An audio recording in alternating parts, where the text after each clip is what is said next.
Assalamualaikum warahmatullahi wabarakatuh, sahabat Dentalia dan sahabat Podcasta. Kita jumpa lagi ya. Kali ini saya akan bahas tentang suatu pemeriksaan pada ibu hamil yang namanya ANC. Nah, di pemeriksaan ibu hamil ini ada dua macam. Yang pertama ANC dan yang satunya lagi ANC terpadu. Terus apa bedanya? Nah, ANC itu adalah suatu singkatan dari antenatal care pada ibu hamil.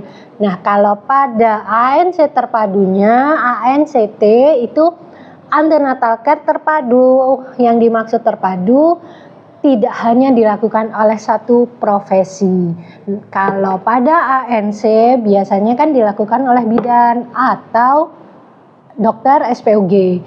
Kalau di puskesmas biasanya dokter umum. Nah, kalau ANC terpadu itu tidak hanya dilakukan oleh bidan atau dokter tadi, tapi ada profesi lain yang terlibat dalam pemeriksaan itu. Siapa saja? Yang pertama tadi kan bidan ya, yang biasanya yang kontak pertama tuh bidan. Kemudian dokter umum. Nah, pada ANC terpadu itu ditambah oleh dokter gigi. Kemudian pemeriksaan lab oleh analis. Jadi ditambah oleh dokter gigi dan pemeriksaan lab oleh analis. Selain itu jika butuh pemeriksaan yang lainnya nanti bisa diintegrasikan. Jadi seperti itu ya. Nah, kenapa saya bahas tentang ANC dan ANC terpadu? Karena di sini ANC dan ANC terpadu itu sangat banyak manfaatnya dan perannya sangat penting untuk ibu hamil. Sangat banyak. Kalau mau dibahas panjang lebar itu sangat banyak sekali. Tapi yang paling jelas untuk ANC terpadu dan ANC itu sendiri yang paling terasa manfaatnya nomor satu jelas untuk mendeteksi status kehamilan si ibu dan anaknya dan bayinya. Entah itu status kesehatan secara fisik maupun status gizinya, kemudian status mental dan jiwa ibunya yang juga akan mempengaruhi status kesehatan si bayinya nantinya. Nah, selain pemantauan, di situ akhirnya kalau ada penilaian status gizi otomatis akan menjadi pencegah adanya status stunting pada anaknya nantinya. Kemudian mencegah terjadinya komplikasi pada ibu termasuk bayinya. Jika status komplikasi ini bisa dicegah, diminimalkan, nantinya akan mencegah kematian ibu dan anak atau kematian ibu dan bayi nantinya. Jadi secara jangka pendek maupun jangka panjang itu sangat penting sekali. Nah, di dalam pemeriksaan ANC ini banyak yang belum paham ya apa yang dimaksud itu, dan pemeriksaan ini ada yang dikatakan pemeriksaannya bermutu.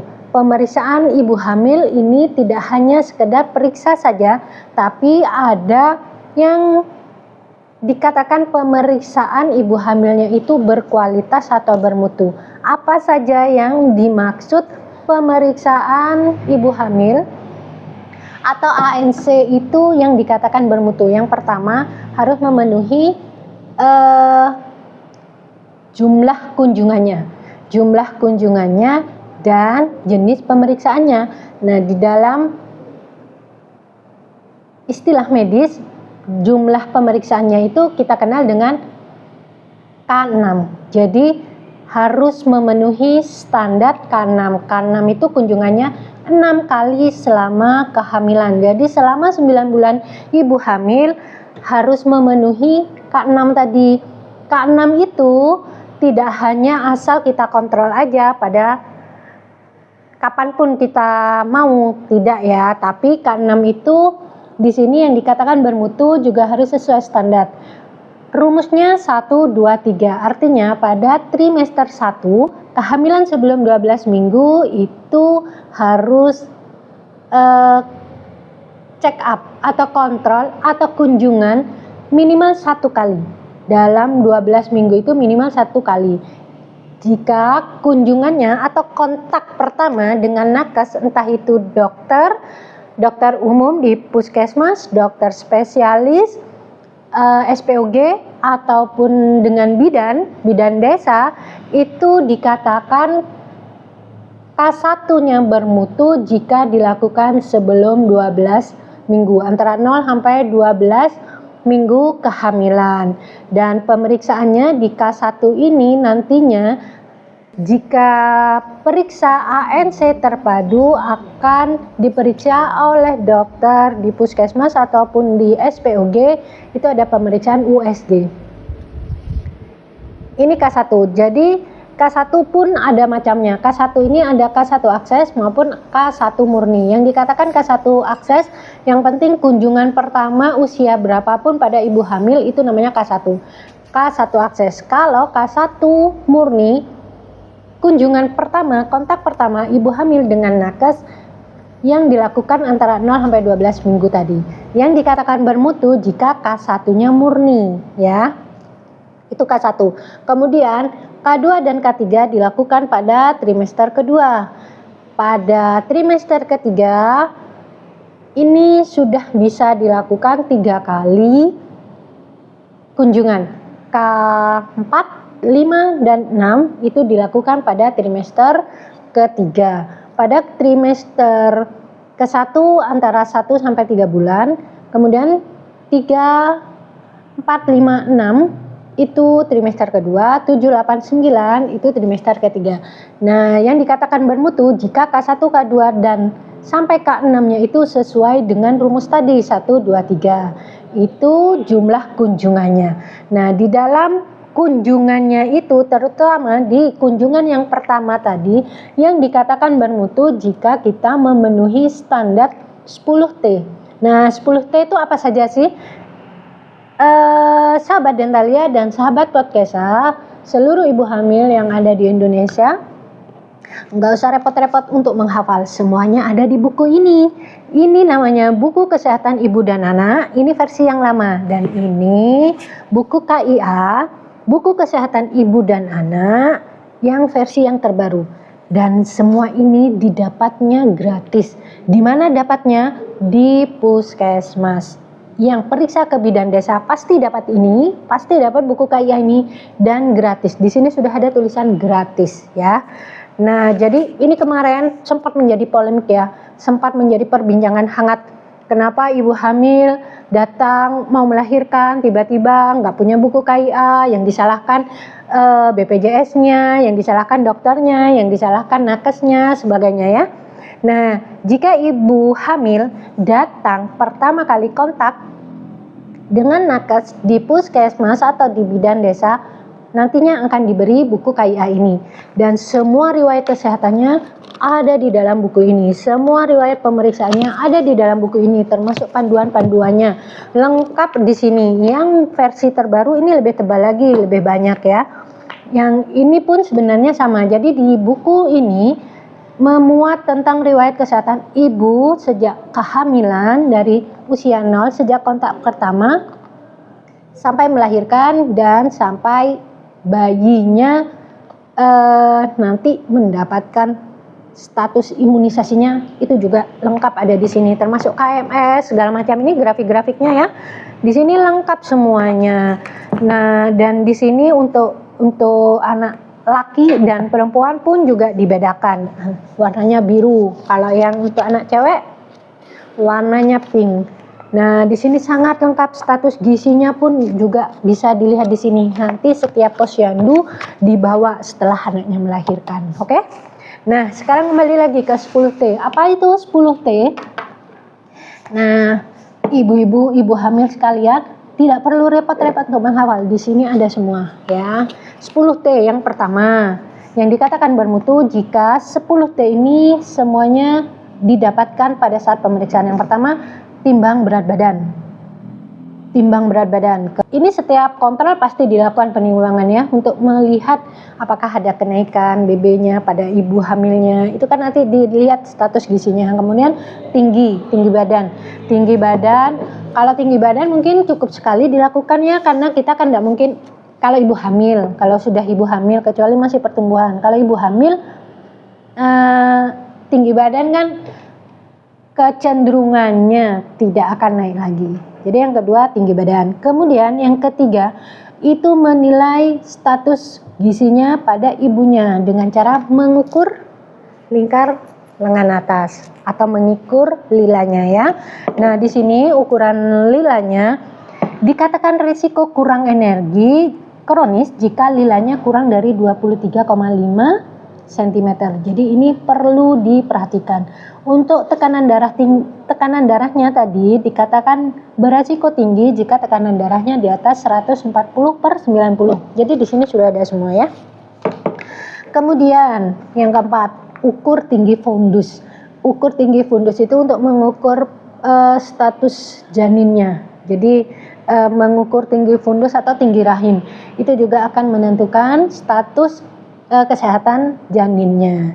Yang kelima, pemeriksaan presentasi denyut jantung janinnya atau DJJ-nya. Ini juga sangat mempengaruhi status kesehatan bayinya, karena dari detak jantungnya itu nanti kita bisa mendeteksi atau mengukur bahwa si janin ini sehat atau tidak. Kemudian yang keenam, screening status imunisasi tetanus pada ibu. Ini harus lengkap ya, supaya apa? Menghindari atau mencegah terjadinya infeksi-infeksi tetanus pada saat melahirkan ataupun pada saat kehamilannya ya. Kemudian yang ketujuh, TTD, pemberian tablet tambah darah. Ini sangat penting sekali untuk mencegah anemia pada ibu hamil. Karena ibu hamil yang anemis, yang mengalami anemia, apalagi yang sangat berat, itu sangat beresiko tinggi pada ibunya maupun ke janinnya. Nah, ini sangat banyak contohnya akibat-akibat anemis. Nanti kita bahas di lain waktu ya. Itu TTD. Pemeriksaan tablet tambah darah ini, periksa kandungan TTD sedikitnya berisi 60 mg zat besi atau Fe dan 400 mikrogram asam folat. Untuk di puskesmas ini semuanya dapatnya gratis, termasuk TTD-nya. Jadi nanti oleh ibu bidan akan diberi Fe. Untuk dosisnya dilihat dari status anemianya. Jika anemi itu kan ada 3 ya, ringan, sedang, berat. Itu nanti berbeda-beda tergantung dari status anemisnya. Kemudian yang ke-8, pemeriksaan laboratorium dan USG. Nah, di pemeriksaan laboratorium ini pun juga gratis karena kita ada triple eliminasi. Ada program triple eliminasi, yaitu suatu pemeriksaan laboratorium 3 penyakit yang menjadi program eliminasi yang harus tuntas, yang harus dinolkan oleh pemerintah. Yang pertama, sifilis, hepatitis B, dan HIV. Semuanya ini juga gratis karena ini program dari pemerintah. Kemudian selain yang 3 itu juga dilakukan pemeriksaan kadar hemoglobin, kemudian protein urin, dan deteksi kondisi kehamilan dan janin dengan USG tadi ya. Untuk pemeriksaan USG ini juga ada ketentuannya. Jika menggunakan BPJS ini bisa gratis, bisa diklaimkan ke BPJS non kapitasi jika pemeriksaannya sesuai, yaitu pada K1 dan K5 harus sesuai dengan standar pelayanan. Kemudian yang ke-9, tata laksana atau penanganan kasus apabila ditemukan suatu masalah, ini dilakukan tata laksana pada ibu hamil tersebut. Dan yang terakhir, 10 itu temu wicara atau konseling, ini pastinya selalu dilakukan ya, dan memang seharusnya dilakukan. Konseling ini setiap kontrol ibu hamil, baik itu ke bidannya maupun ke dokternya, dokter umum yang di puskesmas maupun yang di SPUG di rumah sakit. Jadi seperti itu 10T. Jadi yang dikatakan bermutu jika memenuhi standar baik frekuensinya 6 kali kunjungan atau K6 dan jenis pemeriksaannya harus meliputi 10T tadi. Semuanya harus terpenuhi. Baru dikatakan pemeriksaannya bermutu atau berkualitas. Nah, itu sekilas tentang ANC dan ANC terpadu. Nah, yang ANC terpadu itu juga pernah kita bahas di video YouTube saya sebelumnya tentang pemeriksaan apa saja yang dilakukan di dokter gigi pada ibu hamil. Minimal pemeriksaannya itu ada pemeriksaan untuk mendeteksi adanya gigi berlubang atau tidak. Untuk gigi berlubang ini sangat banyak pengaruhnya dan karang gigi. Minimal 2 pemeriksaan itu karang gigi dan gigi berlubang, atau ada tanda-tanda keradangan lainnya, itu juga bisa menjadi petunjuk yang menunjukkan status kesehatan secara keseluruhan. Kenapa sih harus ditambal? Karena yang pertama, jika ibunya sakit gigi karena giginya lubang, dia akan mempengaruhi pola makannya berkurang, mengunyahnya juga tidak lunak, sehingga metabolismenya terganggu. Otomatis kalau makannya, porsinya maupun frekuensinya berkurang, otomatis nutrisi yang masuk kepada ibunya semakin sedikit, dan itu akan menjadi nutrisi bagi janinnya nantinya. Kalau ibunya kekurangan nutrisi, akan mengalami tadi ibu hamil kek, kurang energi dan kalori tadi ya, dengan tanda lilanya kurang dari 23,5. Karena itu penting sekali untuk melakukan perawatan gigi yang berlubang, dilakukan penambalan sebelum kehamilan harusnya. Jika sudah terlanjur hamil, bolehlah di K1 begitu hamil ya harus segera dicek kondisi giginya yang berlubang, segera ditambal. Jika ada karang giginya, segera dibersihkan, karena bakteri yang ada di karang gigi dia bisa menyebar ke seluruh tubuh termasuk ke janinnya, dan ini beresiko untuk terjadinya penularan bakteri, penyebaran bakteri ke seluruh tubuh termasuk janinnya. Nah, di situ juga banyak resikonya, sudah pernah saya bahas. Salah satunya menyebabkan stunting atau gizi kurang atau BBLR seperti itu ya, atau bahkan bisa mengancam jiwa, kematian baik pada ibu maupun di anaknya karena status gizinya sangat rendah ya. Kemudian yang perlu diperhatikan juga adanya keradangan di rongga mulut. Biasanya kalau status gizinya juga kurang, nantinya akan mudah terjadi keradangan, bisa berupa sariawan, kandidasis, berjamur seperti itu ya. Jadi di rongga mulutnya harus benar-benar dicek. Kenapa? Karena satu-satunya pintu masuknya nutrisi pada ibu hamil yang normal, ibu hamil yang sehat itu melalui dari mulut ya. Dari mulut untuk makannya, nutrisinya, yang akan menjadi sumber nutrisi kepada ibu hamilnya. Kenapa ini menjadi penting dan menjadi standar ANC terpadu. Nah, sudah lengkap ya ANC terpadu dari pemeriksaan fisik oleh dokter ataupun perawat. Kemudian dari labnya tadi sudah dijelaskan tentang pemeriksaan laboratorium dan pemeriksaan pada dokter gigi. Jadi seperti itu ya sahabat Dentalia, untuk pemeriksaan kehamilan di puskesmas ataupun di bidan desa. Nah, untuk buku ini jangan lupa, buku ini selalu dibawa pada saat kontrol dan pada saat mau melahirkan nantinya. Karena kita tahu kemarin ya, banyak kasus yang membahas tentang persalinan di rumah sakit yang tidak membawa buku KIA, tidak punya, bahkan tidak tahu sama sekali. Berarti nah, itu saya tidak tahu, itu miss-nya di mana. Apakah pasiennya yang tidak pernah kontrol sama sekali di bidan desa, ataupun ke dokter umum di puskesmas, ataupun di SPOG di rumah sakit atau di praktek swastanya, atau memang di puskesmas tersebut tidak disediakan. Tapi kalau di puskesmas saya rasa pasti ada semua, karena ini program pemerintah. Kalau yang pernah kontak dengan puskesmas, saya rasa pasti dapat ini semua. Jadi memang kita program pemerintah itu semua ibu hamil harus tercover kesehatannya di bidan desa. Artinya apa? Semua status kesehatan ibu hamil itu harus terpantau oleh bidan desanya, walaupun tidak melahirkan di bidan desa tersebut, tapi status kesehatan ibu hamilnya harus terpantau, terregistrasi, terinventaris semuanya. Oke, jadi sahabat Dentalia, jadi kita tidak hanya menjadi nakes yang pintar, tapi kita juga harus menjadi ibu hamil yang pintar dan cerdas. Jangan hanya menunggu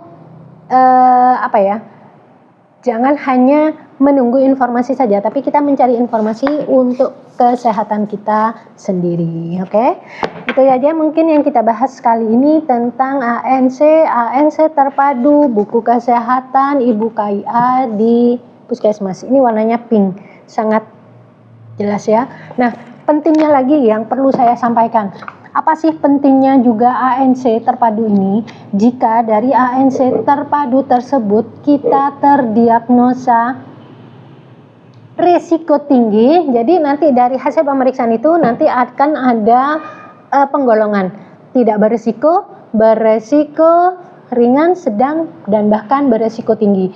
Nah, yang perlu diperhatikan, jika beresiko tinggi, pastinya nantinya akan oleh ibu bidan desanya tersebut akan dilakukan rencana rujukan dini.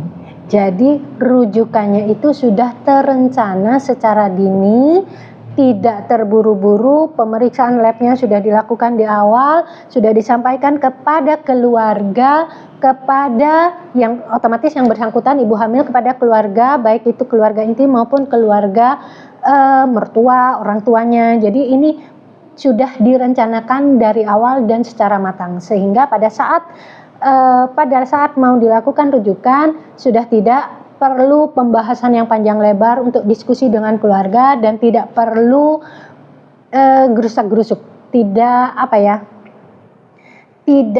hektik lagi ya. Jadi semuanya akan berjalan tenang, lancar. Dokternya pun sudah melakukan perencanaan tindakan yang akan dilakukan. Jadi semuanya kalau sudah terencana, insya Allah hasilnya pun sudah lebih tertata gitu ya. Jadi ini untuk mengurangi kematian ibu dan anak nantinya pada saat proses persalinan maupun pasca persalinannya. Oke, demikian sahabat Dentalia dan sahabat Percasa, semoga bermanfaat.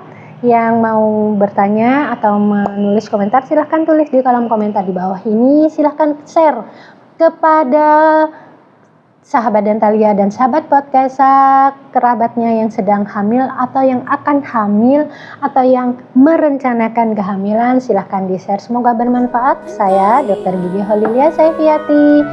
Terima kasih. Wassalamualaikum warahmatullahi wabarakatuh. Salam sehat. Di jantung kota Pamekasan ada